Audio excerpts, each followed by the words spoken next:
Hello, everyone, and welcome to this week's edition of An Extra Slice of History with the Butterfly Princess. We're now up to episode 4 of my little mini-series in the Why and the Wives of Henry VIII. Now, today we're going to be discussing discussing Henry VIII's fourth wife, Anne of Cleves. Now, Anne of Cleves was obviously Henry VIII's 4 wives because he had a total of 6 wives, but she was the short. He was Anne of Cleves was the shortest. The marriage between Anne of Cleves and Henry VIII was the shortest of the most married monarch. The marriage between Anne of Cleves and Henry VIII lasted only for a period of 6 months, so half a year.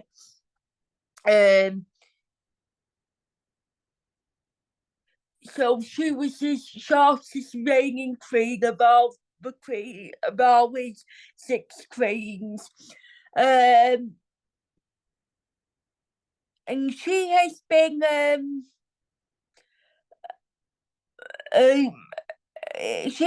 dismissed as more than a blip in the history of England, of one of the monarchs of England.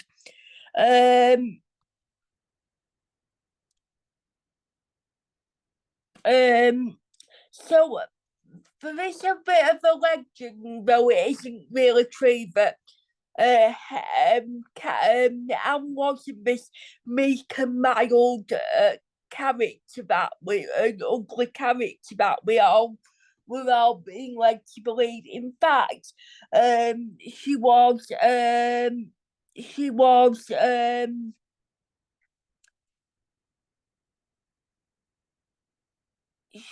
the most successful of all of Henry VIII's wives because she didn't die or was beheaded, but in fact, when the marriage was annulled and they got divorced, Henry rewarded her with a lot of property. Some of the property of she was awarded with some of the property of the Boleyn. She was handed the property of Hever Castle, which was the childhood home of Henry's second wife, Anne Boleyn, and she was also rewarded by by being known as the sister of Henry VIII. So Anne of Cleves was obviously a German princess. She was the daughter of Duke of Julius Cleves, Johann III, and the sister to his successor. Now, successor who was a man called Wilhelm.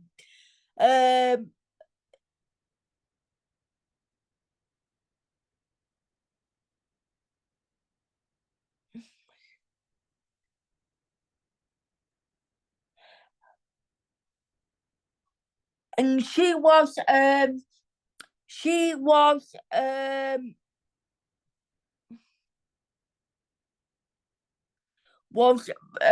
sort of picked out as a potential successor to his third wife, Jane Seymour, who sadly died shortly after childbirth. And this took place in the closing weeks of the year of 1537.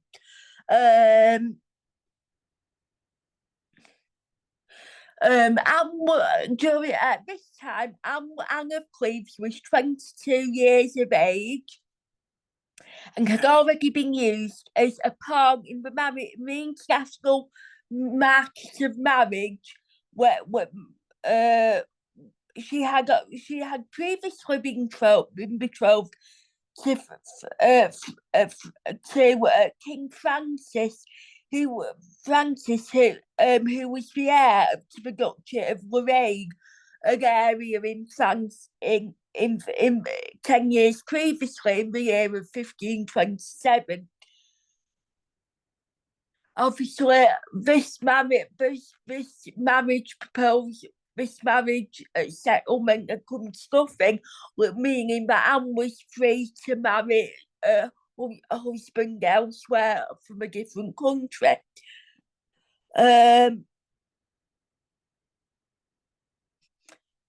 John Hutton, who was an ambassador to a lady known as Mary of Hungary, who had originally made the suggestion, and he was the man who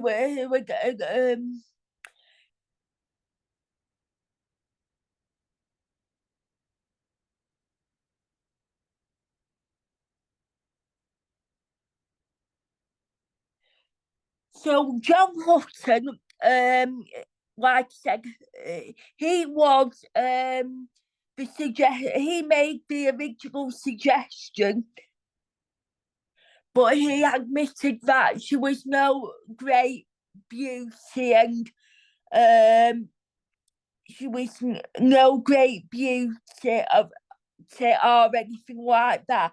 So he he he motivated Henry VIII to pursue the scheme, to not pursue the scheme any further. And it was not until 2 years after, in the year of 1539, that the idea was restructured. Hem- at this time, Henry gave it more consideration, um, because he needed more allies, and he thought that making allies with Germany would be a nice solution.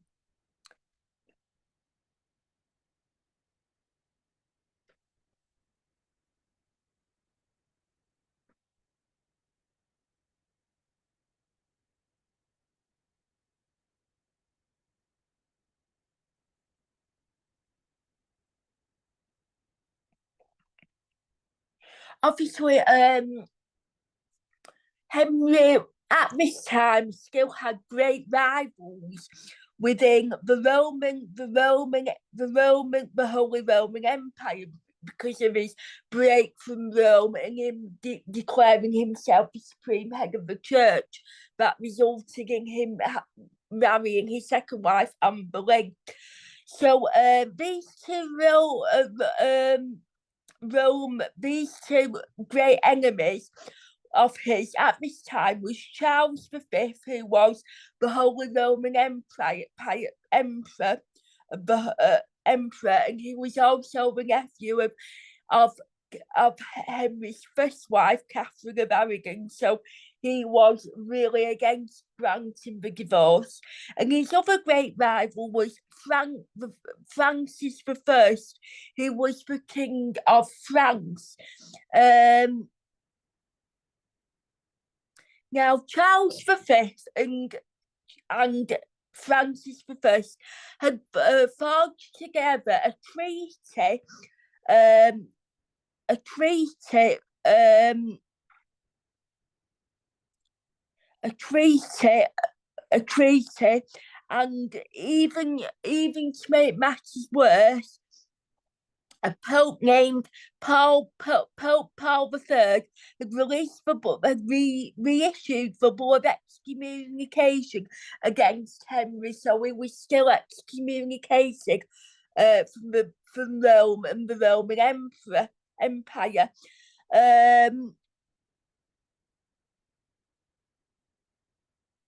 However, the reason that he wants to make an alliance with the Cleves is um, because because the Duke of Cleves, who was Anne's father, was not a Protestant, so he was no Protestant like Henry, and he also expelled authority from his domain. So, so showing up showing alliance with the Cleves and Germany, obviously throughout the marriage, would therefore provide a major boost to the Reformation in England, because obviously those of you who know about the English Reformation know that this was a time of great religious change within England at this time. Um, um,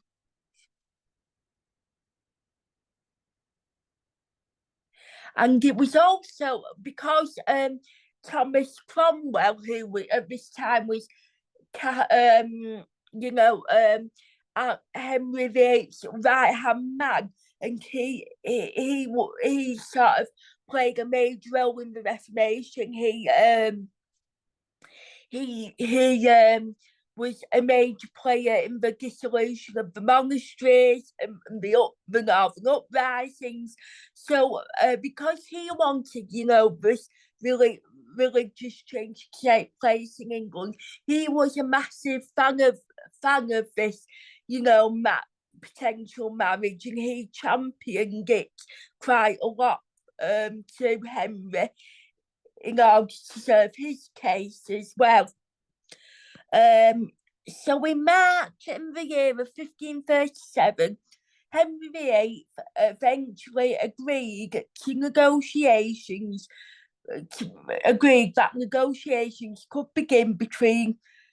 uh, uh, between could begin between Cleves and Henry's representatives.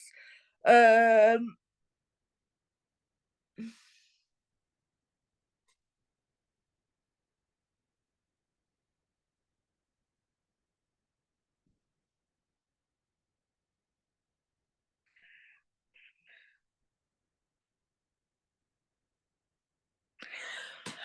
So Henry commissioned his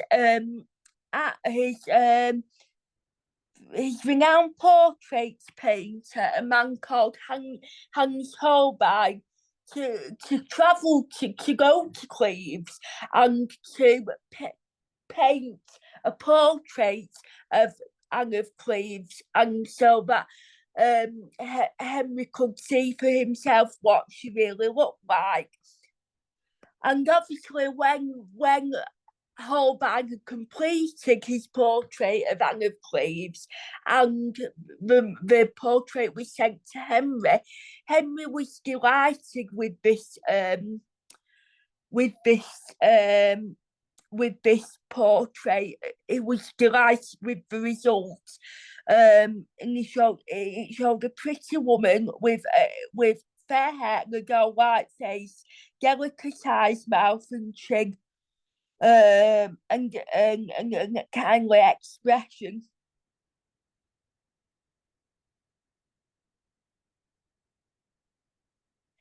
So all was confirmed after this, and a treaty was signed on the 4th of October 1539, and after that, a few weeks later, Anne of Cleves began her long journey from Cleves to England. On New Year's Eve of 1539, Anne arrived um, on the shores of England to a stormy, windswept Rochester Castle in the county of Kent. Um,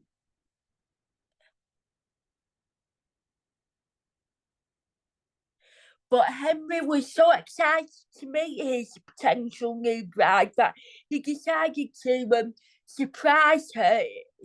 So he went up to Rochford Castle and visited her in disguise. Um, um, and because Anne wasn't prepared to meet him, she wasn't, dolled up in all her royal attire and stuff.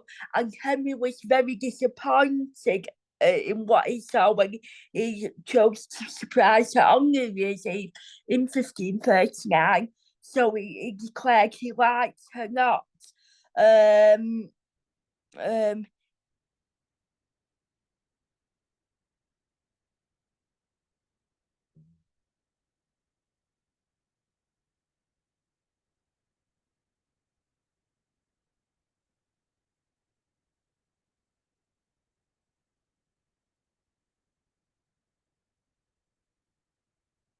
Um, she wasn't abused compared to that of his first three wives, and you know,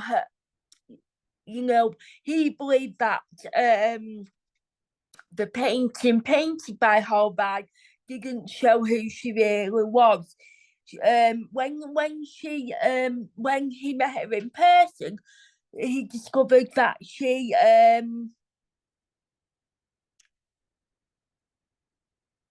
that her face was dominated by a very, very large nose, and this had been disguised by Holbein's painting, and her skin was pitted with marks of smallpox. So he wasn't very flattered by the looks of his potential fourth wife. Um,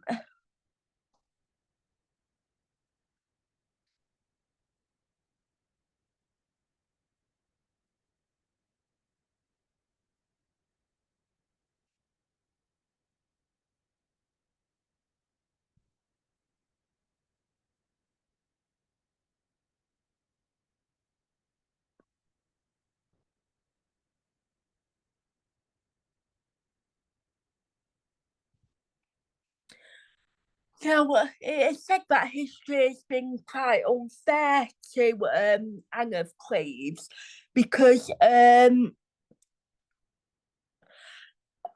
this time Henry VIII wasn't, the handsome, athletic young man that he was many years before. I at this time, when during the time that he met Anne of Cleves, um, he wasn't very slim and athletic. In fact, he was maybe this time in his 40s, and he was very overweight. Um, um, um, he had an ulcerated leg that he sustained in a jousting accident, which was said to be very, very smelly and off-putting. Um, um,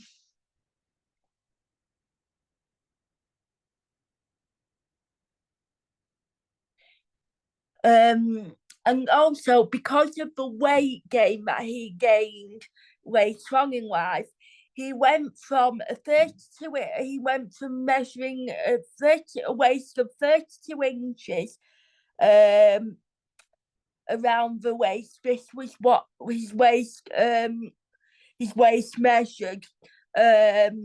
measured, but when he became king in 1509 at the age of 18.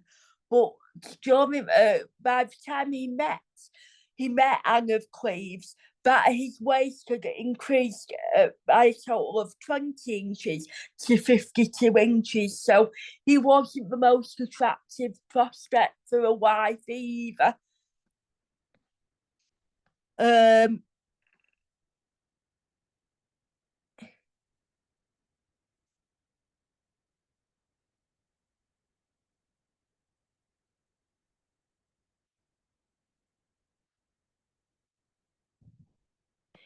However, because everything had been agreed, a treaty had been signed and drawn up, the king had no choice but to go ahead with the marriage.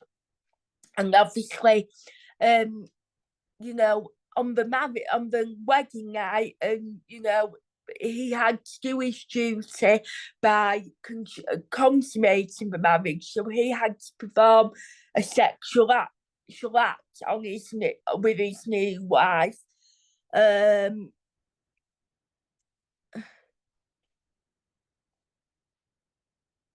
and it is thanks to events that happened that we now have a detailed account of the wedding night's events amongst the record.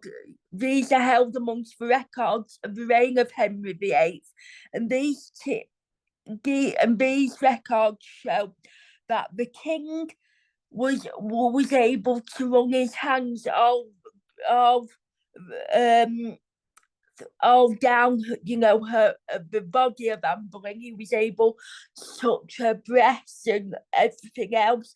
But he was so repelled by her body, and he was so off-putted by her body and the way she looked, that all he could do was revert to touching her body in a sexual way. He couldn't go as far as having full blown intercourse with her. So he declared the morning after that that his new wife was still a mermaid, still a virgin, because he couldn't fully consummate the marriage.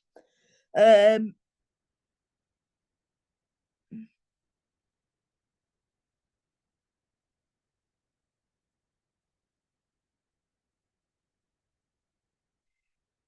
However, due to the fact that Anne was all the blame was put on Anne,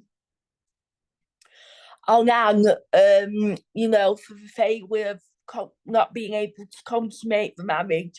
It is now believed that Henry was sort of to blame for not being able to consummate the marriage because, like I said, at this time he was getting older, he was more overweight, and this meant that it could have been in impotent, so he couldn't perform in the marriage bed because he had a lot of mobility issues at this time. He couldn't walk very well. So maybe because of all these factors, he couldn't perform as well as he could have done in the marriage bed. So that was another reason perhaps why the marriage couldn't be consummated.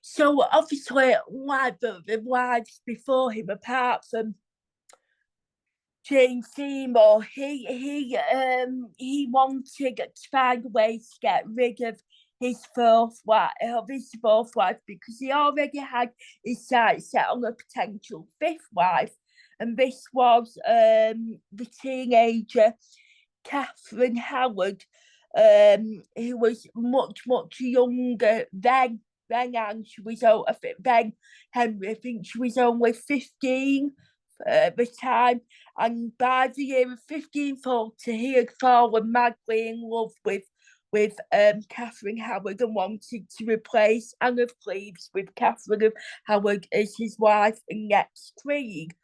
Um,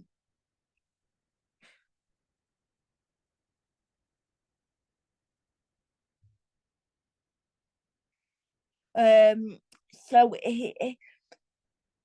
he was spurred into action in order to get the marriage annulled, and this brought a huge amount of pressure on Thomas Cromwell, who was once the right hand man of Henry VIII, but at this time he had been arrested for treason and was now imprisoned um, in the Tower of London, and he was now obliged to give evidence to the court to support the evidence for the arguments for an annulment to the marriage. Um,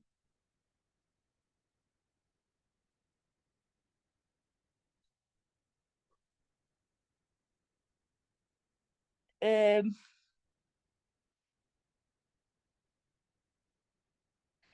on the 24th of June of that the of 1540. So Anne was ordered to by the council to vacate Richmond Palace and vacate the court to vacate herself from the court of the king and go to Richmond Palace.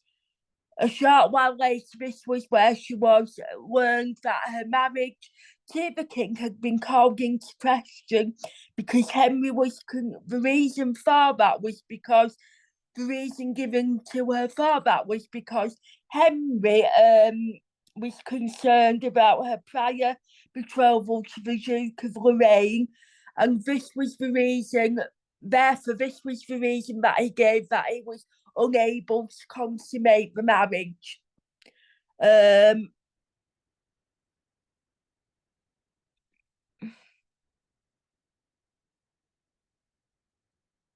So the marriage was later annulled. Um, um,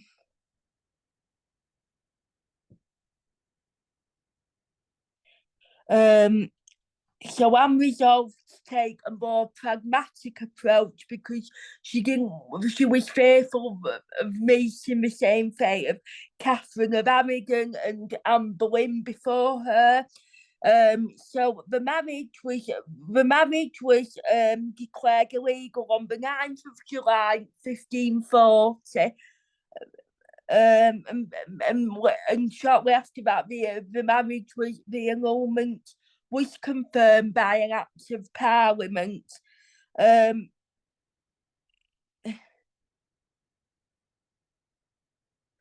um, like I said,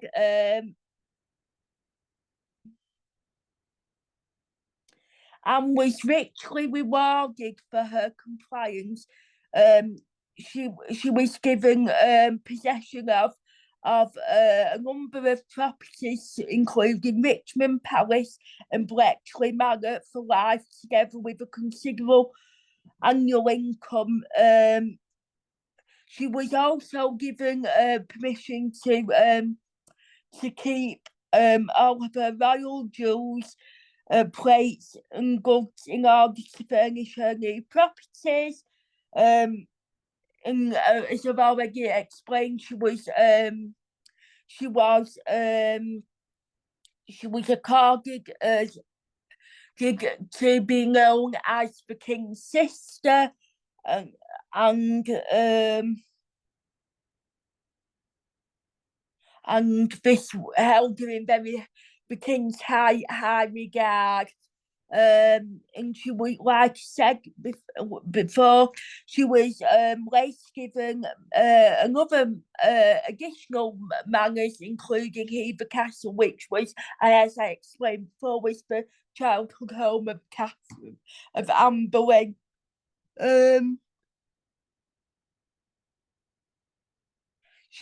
This was to become her long-standing residence. She lived there for many years, and she lived there in comfort. Um,